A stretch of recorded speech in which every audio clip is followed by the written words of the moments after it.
พร้อมกันเลยพี่น้องเลยมื้อนี้เนาะ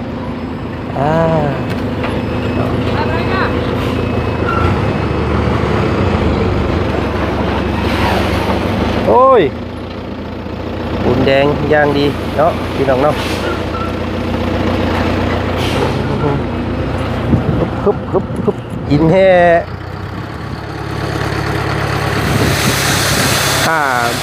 เม็ดก้อนพี่น้อง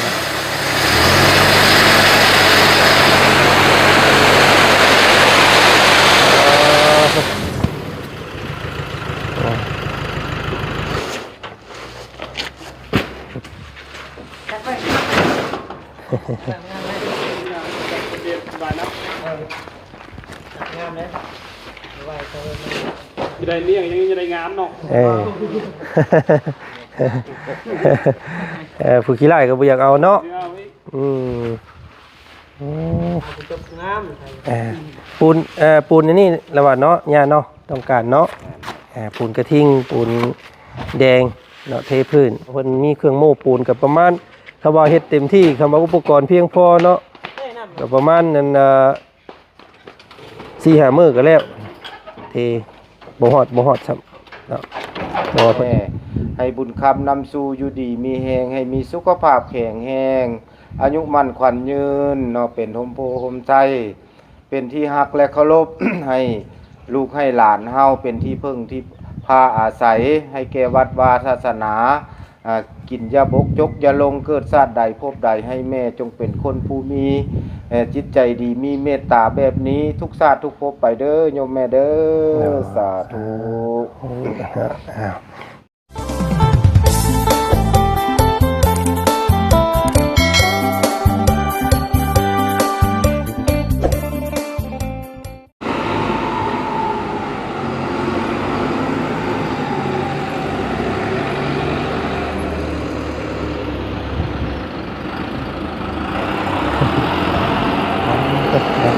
พี่น้องเลย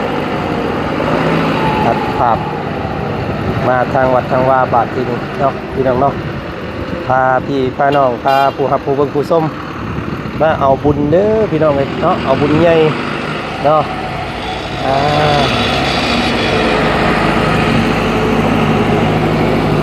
ตอนช่วงเศร้าพี่น้องเลยเนาะโธ่มาแล้วพี่น้องเลยเนาะอันสิมั่งเอาไว้นี่บ่สิมั่งไว้นี่ก่อน อันนี้ไว้พุ่นมาพร้อมกันเลยพี่น้องเลยมื้อนี้เนาะ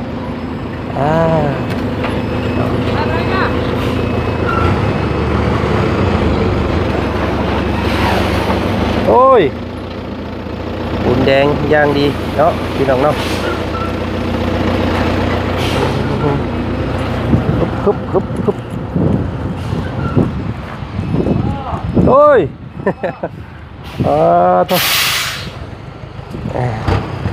กินแห่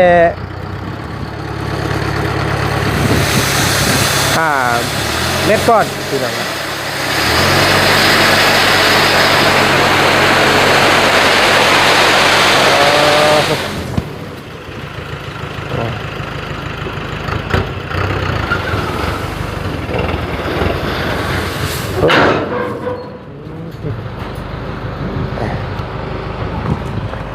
กินแห่5 เม็ดก้อนเนาะเม็ดก้อนละ500,000เพิ่นว่าพี่น้องเอ้ยเป็นหินบดแบบนี้เนาะเป็นหินละเอียดอันนี้ยังต้องการลายแล้วนี่จุดนี้พี่น้องเอ้ยเนาะเพราะว่าต้องใส่ลายทรายนี่โอ้ทรายนี่ลายแล้วทรายเนาะมี1 2 3 4 5 กองพี่น้องเอ้ยเนาะเฉพาะหินนี่ยังขาดอีกต้องการอีกหลายอยู่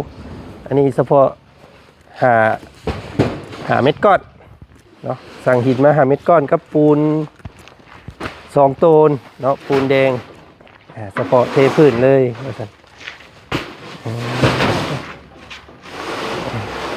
ดึงติ่มต่ำลงมา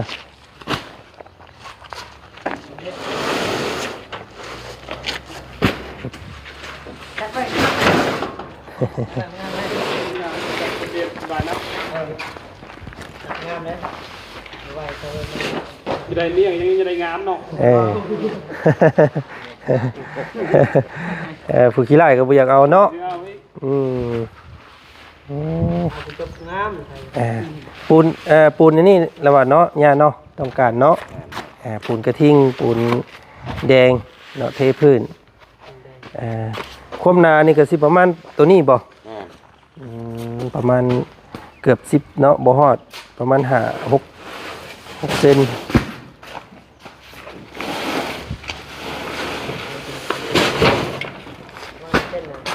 ตัวยังอีก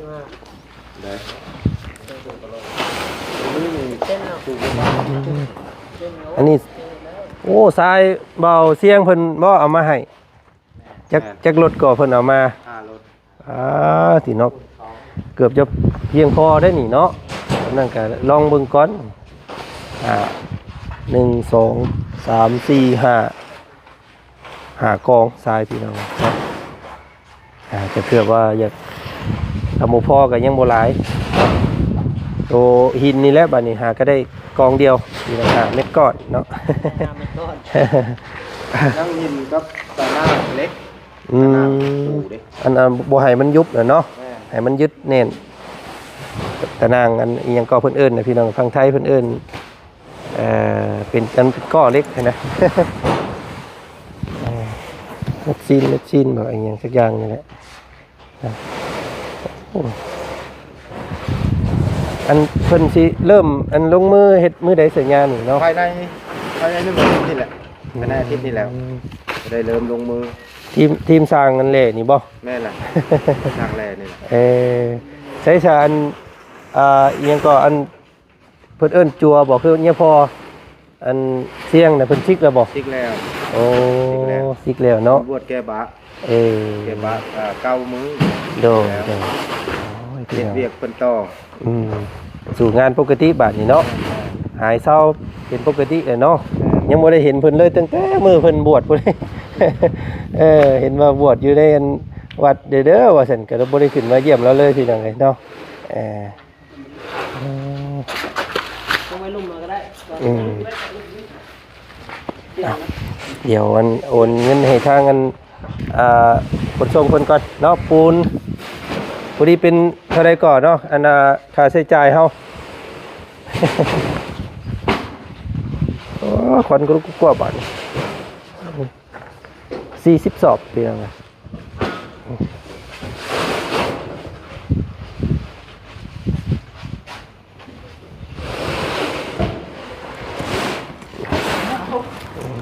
เป็นเท่าไรเนาะเบิ่งก่อนอันหินนี่5 เม็ดก้อนเนาะ2,500,000 เม็ดก้อนละ500,000พี่น้องกะสิมังกะ2 ต้นเนาะโอ้โยมันขาดบ่ค่อยๆเด้อค่อยๆพอดีเป็นมูลค่า5.9 ล้านเนาะ5.9 แสนพอดี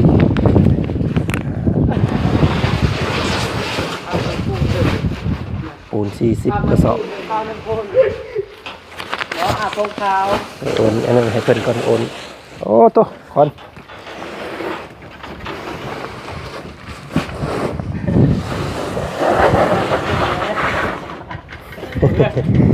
แป๊บนึงเด้อคาดว่าจะเสาร์อาทิตย์นี่แหละ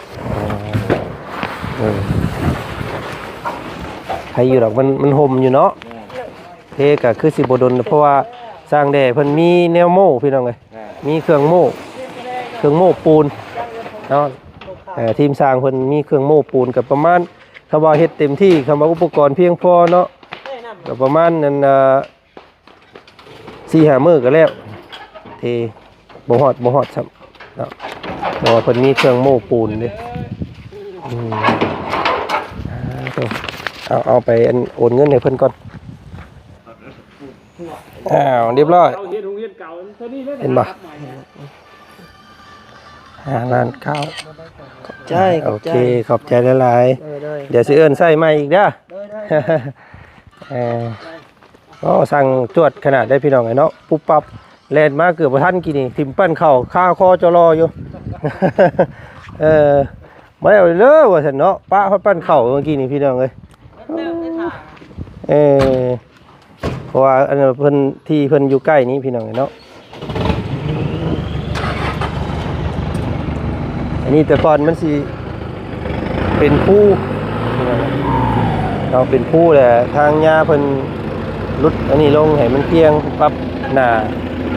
ดินเนาะปรับหน้าดินให้มันงามเนาะอ๋อโธ่แต่ก่อนเป็นผู้บ่ยาทางนี้กะโอ้มันให้อันเอารถมาไถมาปรับให้ใหม่เบิดเลยเนาะแต่ก่อนมันจะเป็นอยู่อันเดียวเทิงผู้ด้วยนะอันนี้พี่น้องอายุสมชื่อเนาะวัดเนาะ วัดภูกวางกวางนี่ได้มาแต่ไสหยาเนาะ มันเป็นประวัติมันเป็นประวัติ อ๋อ มันเป็นประวัติผู้นี้มันมาแต่ผู้เฒ่าผู้แก่เพิ่น อืม สมัยก่อนเพิ่นเอิ้นว่าผู้กะหวังบ่ผู้หลัก กวาง แต่ก่อน กวัง ผู้กวัง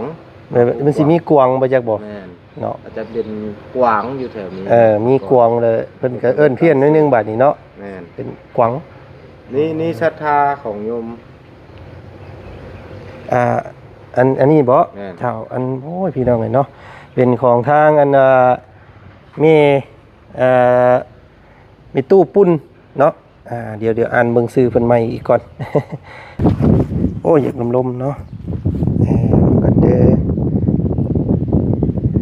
อ่านชื่อมีตู้เพิ่นก่อนเนาะเป็นศรัทธาจากทางเมวันสุริเพชรพี่น้องเอ้ยเนาะจากทางฝรั่งเศสหรือว่าปารีสเนาะเพิ่นทำบุญให้ทางอันแม่ของแม่เพิ่นอีกเทื่อนึงเนาะแม่ตู้เพิ่นเอิ้นเนาะเดี๋ยวอ่านชื่อแม่ตู้เพิ่นก่อนครับ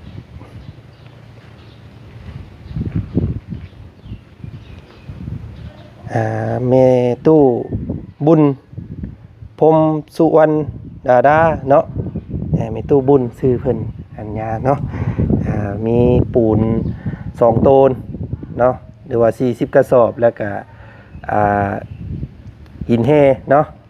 5เม็ดก้อนพี่น้องเรียกว่ารถนึงเนาะ รถ แม่น มูลค่า2.5 ล้านบาท เป็น5ล้าน9แสน ร เนาะ วมทั้งปูนทั้งหินเนาะ แม่นทั้งปูนทั้งหินเป็น5ล้าน9แสนกีบเนาะศรัทธาจากทางเมวันสุริเพชรกับเมตู้บุญเนาะเมตู้บุญ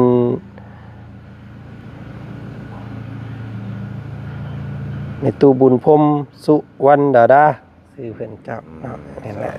อาตมาได้รับแล้วเนาะสาธุอนุโมทนาส่วนบุญนำแม่ออก ไม่ออกเป็นวันสุริเพชร วันสุริเพชรเนาะ แล้วก็มีตู้บุญ ตู้บุญ เลย อยู่ประเทศ ฝรั่งเศส ฝรั่งเศสเนาะทางสะพานบ่าวจันทร์เพิ่นเป็นสะพานบุญให้อาตมาได้นำวัตถุเนาะเป็นปูนซีมัง2ต้นและก็หิน1คันรถมูลค่า5ล้าน 9แสนกีบ 900,000กีบอาตมาได้รับแล้วทางวัดได้รับแล้วขออนุโมทนาส่วนบุญส่วนกุศลขอบมกขอบใจเด้อโยมพ่อโยมแม่ให้บุญคำนำสู่อยู่ดีมีแฮงให้มีสุขภาพแข็งแรงอายุมั่นขวัญยืนเนาะเป็นโฮมโพโฮมใจเป็นที่ฮักและเคารพ ให้ลูกให้หลานเฮาเป็นที่พึ่งที่พาอาศัยให้แก่วัดวาศาสนากินยาบกจกยาลงเกิดชาติใดพบใดให้แม่จงเป็นคนผู้มีจิตใจดีมีเมตตาแบบนี้ทุกชาติทุกภพไปเด้อโยมแม่เด้อสาธุ พี่น้องไอ้นักทางวาจันทร์ก็โอ้ยเนาะได้เป็นสะพานบุญอีกรอบหนึงแม่เพิ่นมาเบิ่งอันคลิปวาจันทร์รอบก่อนเพิ่นว่าเนาะเห็นว่าทางยาว่าต้องการปูนเป็นจำนวนหลายเนาะอันนี้ก็ยังบ่ ปูนยังคาดหินเนาะแล้วก็ตะนางเล็กปู ยังอีกคาดว่าประมาณจักกระสอบยาเนาะอันนี้ น่าจะอยู่อีกประมาณ60เนาะ60น่าจะพอ เพราะว่ามันก็กว้างเนาะยาเนาะ แม่น กว้างมันก็เป็น กับเพิ่นก็สิเทบ่ค่อยหนาปานใดเพิ่นว่าเนาะ แม่น เพราะว่าเพิ่นยังสิติดอันกะโหลเนาะเพิ่นเอิ้นเนาะ อืม มีกะโหลอีกอยู่โอ้ยังหลายขั้นตอนอยู่ได้สนิพี่น้องเนาะเออ ขาดหลายอย่างเนาะทางวัดเฮาถ้าว่าญาติโยมเนาะทางไกลทางภายในและต่างประเทศได้เห็นแล้วเนาะเกิดมีใจใส่ศรัทธาอยากร่วมโมทนาร่วมบุญร่วมสร้างร่วมสาร่วมกินร่วมทานนำวัดผู้กว้างพุทธารามบันดงสวรรค์แห่งนี้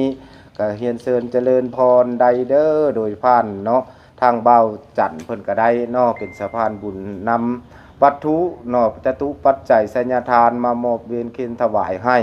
อันนี้ก็ขอมกขอบใจทางเบาจันทร์โมทนาเป็นบุญเป็นกุศลเด้อรักษาคุณงามความดี อันนี้ไว้ให้ลูกให้หลานเป็นแบบเป็นอย่างที่ดีตลอดไปเด้อทางเบาจันทร์เด้อสาธุสาธุคำนำสู้ให้อยู่ดีมีแฮงทางเบาจันทร์เด้อสาธุ ยินดีพี่น้องเนาะทางวัดจันทร์ก็โอ้ยสุดแสนดีใจที่ว่ามีส่วนหนึ่งในวัดเนาะอาจจะบ่แม่นปัจจัยของตัวเองก็เป็นกระบอกเสียงเนาะเนาะ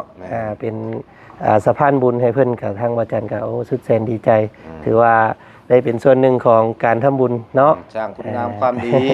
แก่วัดแก่ว่าพุทธศาสนาเนาะเพราะว่าเป็นคนลาวชาวพุทธเฮาอยู่ไกลอยู่ไกลภายในต่างประเทศ ถ้าเฮามีศรัทธามีคุณงามความดีจิตใจมีเมตตาแล้วเฮาก็ร่วมสร้างร่วมสาได้เนาะเพราะว่าจตุปัจจัยนั้นจะเป็นของน้อยหรือหลายอยู่ขึ้นอยู่ที่ใจของเฮาอยากโมอยากทานอยากสร้างอยากสาเนาะเฮาสร้างได้สามารถที่จะร่วมอนุโมทนาบุญใดเด้อญาติโยมเด้อสาธุ สันเอาเดี๋ยวทางวัดจันทร์สิพาเลาะเบิ่งเลาะส้มอีกพี่น้องมันขนาดกว้างห้อมซำใดบัดเพิ่นเนาะโอ้งามเลยพี่น้องเอ้ยถ้าเฮาขึ้นอยู่ปุ้นเนาะขึ้นทั้งหลังพุ่นเฮาเดียวเบิ่งเห็นเบิดเลยเนาะสูงแฮง วันที่1นี้เดือนหน้านี่จะมีงานฮดอันนะ โอ้ งานฮดเทลาพิเศษฮดส่ง โอ้โดย แล้ว มัน ก็พระองค์หนึงเพิ่นนี้ไปเฮียนแล้วเฮียนจบ โดย เพิ่นจะได้เอามาฮดเนาะมาฮดเป็นเจ้าภาพเป็นเจ้าศรัทธานำกันญาติโยมเด้อ โอ้ ในวันที่1เดือนมีนาเนาะเดือนหน้า เดือน3เนาะ แม่ ที่1เดือน ถ้าว่าอยากร่วมเป็นเจ้าภาพลาบเงินลาบคำกับเฮียนเชิญเจริญพรใดเนาะแต่ทางเบาเสียงเบาจันทร์เพิ่นจะเป็นสะพานบุญให้อีกเทื่อหนึงเนาะ โดย น่าจะลงเฟซลงไลน์ให้เบิ่งเนาะ โดยได้ ใน พี่ พิ น้อง ธีงานบุญเด้อ โดย ว่าจันทร์เด้อ เอาเนาะเอามื้อนี้ก็ทางวัดจันทร์ขอตัวกราบลาก่อนเด้อสัญญาเด้อ สาธุขอบใจเวลาเราจะ โดยนะขอบใจทางกัน ทางนั้นเนี่ยเพิ่นเนาะเพิ่นจับกล้องให้น้ำพี่น้องไงโอ้ยเนาะปูนหาก็เริ่มต้นเนาะอันนี้เนาะยังแค่ส่วนหนึ่งอันนี้พี่น้องเพิ่นว่าประมาณอีกจัก60กระสอบเนาะอันนี้หาก็ได้40ประมาณ100นะเพิ่นว่าพี่น้องไงเนาะทางวัดเพิ่นคาดแค่นี้เบิ่งนะเนาะแต่ก็หินเนาะหินก็อีกจำนวนหลายเด้อพี่น้องเอ้ยเพิ่นว่าเนาะทรายนี่อาจจะพ่อก่อนก็ได้ว่าซั่นเนาะเฮ็ดตัวนี้เบิดก่อนจังสร้างมาก็ได้เนาะบ่จันก็เลยเอาแต่ทรายอันนั้นเอาแต่หินกับปูนพี่น้องเอ้ยเนาะโอ้ย เนาะก็มื้อนี้ทางบ่จันก็จัดทั้งปูนทั้งหินเนาะมูลค่าเกือบ6ล้านกีบเลยพี่น้องเอ้ยเนาะทางเมตู้บุญเนาะเมตู้บุญเมวันสุริเพชรเนาะเมตู้บุญนี่ก็เป็นเมของทางเมวันสุริเพชรพี่น้องเอ้ยเนาะเพิ่นว่าอยากเฮ็ดบุญให้ทางตู้เมเพิ่นนำว่าซั่นพี่น้องเอ้ยเนาะก็โอ้ยอนุโมสาธุนำเด้อแม่เด้อเนาะได้บุญได้กุศลเนาะสร้างวัดว่าอารามสร้างพระพุทธศาสนาในบ้านในเมืองของประเทศเฮาเนาะก็ขอให้เจ้าจงอยู่ดีมีแฮงจงมีแต่ความสุขความเจริญเด้อเนาะคิดเงินได้เงินคิดคำได้คำพี่น้องเอ้ยเนาะเงินได้ทองทองได้มาเด้อเนาะขอให้เป็นท่านทิพย์ท่านแก้วเนาะท่านไปแล้วให้ได้ขึ้นคือเก่าเพิ่นว่าพี่น้องเอ้ยทานมื้อเช้าให้ได้เข้ามื้อแลงเด้อเนาะสาธุเนาะอนุโมทนาบุญนำเมวันสุริเพชรหลายๆเนาะที่เป็นเมพระเนาะเมบุญประจำซ่องของพระอาจารย์โดยตลอดมาเนาะอยู่นำกันมานี่โอ้เกือบจะ2 ปี 3 ปีเลยเด้พี่น้องเอ้ยทางเมเพิ่นเนาะเอิ้นใช้ให้ทางพระอาจารย์ เป็นสะพานบุญเนาะบ่ว่าสิเป็นงานเด็กงานน้อยงานใหญ่เนาะแม่เพิ่นก็สมทบตลอดพี่น้องเอ้ยเนาะบ่ว่าสิเกตคนเจ็บคนป่วยเนาะมีเบิดพี่น้องเอ้ยแม่เพิ่นเนาะถือว่าโอ้ยเป็นแม่ใจบุญใจกุศลอีดีพี่น้องเอ้ยเนาะมื้อนี้ก็แม่เพิ่นอยากมีส่วนร่วมเนาะต่อยอดน้ำวัดโดยสันซาพี่น้องเอ้ยเนาะก็เป็นวัดที่กำลังจะสร้างศาลาประเรียนเนาะหรือว่าหัวแจกว่าสันซาเนาะเป็นขนาดที่ว่าใหญ่สมควรพี่น้องเอ้ยเนาะเท่าที่เคยหมู่น้ำวัดมาเนาะก็ถือว่าวัดนี้ถือว่าเป็นวัดที่ใหญ่ได้พี่น้องเอ้ยเนาะแล้วก็ถ้าแล้วถ้ามันสำเร็จนี่คือสิบ่เว้าแล้วนี่พี่น้องเอ้ยเนาะเป็นภาพที่งดงามหลายพี่น้องเอ้ยเนาะปู่ทางนั้นยอดโซฟาที่ว่าทางพวกเฮาเคย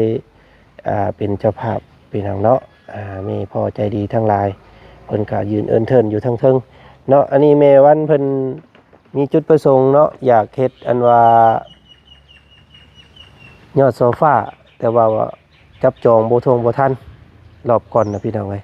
แม่เพิ่นก็เลยว่าโอ้ยเนาะเอาเป็นภาคส่วนตัวนี้ก็สำคัญคือกันเนาะถือว่าภาคส่วนยอดโซฟานี่หลายคนได้พี่น้องเอ้ยเนาะเพิ่นต้องการหลายเพราะว่าเป็นสุดสูงสุดของทางวัดนะพี่น้องเพิ่นเอิ้นเนาะเป็นหม่องที่สูงเนาะเพิ่นก็ผู้ใดก็อยากเป็นเจ้าภาพประสันซาพี่น้องเอ้ยเนาะอันนี้ก็ส่วนตัวของทางบ่อจันเนาะพี่น้องเนาะก็ภาคส่วนใดก็สำคัญเบิดเด้พี่น้องเอ้ยเนาะถ้าขาดภาคส่วนใดภาคส่วนหนึ่งไปนี่ก็บ่เป็นวัดเด้เนาะฉะนั้นแล้วก็ถือว่าเป็นภาคส่วนสำคัญทั้งหมดเลยเนาะภาคส่วนทั้งลุ่มก็สำคัญเนาะไว้เป็นมุงนั่งมุงให้แขกให้คนนั่งก็สำคัญคือกันว่าสันซาพี่น้องเอ้ยเนาะเอาทานสร้างวิหารสร้างวัดสร้างว่าเนาะพี่น้องเนาะก็เป็นการสร้างบุญ24ชั่วโมงเพิ่นเอิ้นพี่น้องเอ้ยเนาะเพราะว่านี่แหละคือเฮาเห็นนี่แหละนี่เนาะเฮาเฮ็ดหลังคาเนาะมุงหัวแจกเนาะก็นกหนูปูปีกพี่น้องเอ้ยได้ส้นเนาะเกือบจะ24ชั่วโมงเนาะกลางคืนก็นกมารับมานอนเนาะทั้งลุมก็แขกคนออกตนญาติโยมเพิ่นมานั่งทำบุญถือว่า24ชั่วโมงมีสัตว์สาบสิ่งส้นเศร้าตลอดเนาะก็ถือว่าได้บุญ24ชั่วโมงอันนี้ก็ได้พี่น้องเอ้ยเพิ่นว่าเอาก็เนาะขอให้ทางแม่ทั้งสองท่านเนาะจงอยู่ดีมีแห้งจงมีแต่ความเจริญในหน้าที่การงานเนาะปราศจากโรคภัยไข้เจ็บเนาะอายุมั่นขวัญยืนอยู่เป็นโฮมโพโฮมไซให้บ้านเมืองเฮาอีกแบบนี้อีกต่อไปพี่น้องไงเนาะกาสาธุอนุโมทนาเด้อแม่เด้อเนาะเอาไปนี่ทางบ่จันขอตัวก่อนเด้อเนาะพบเจอกันใหม่อีกคลิปหน้าคลิปนี้สบายดีพี่น้องเนาะเบิดทุกคู่ทุกคนไปกินข้าวต่อก่อนบาดนี้พี่น้องเอ้ยขาคอจอรออยู่เนาะไป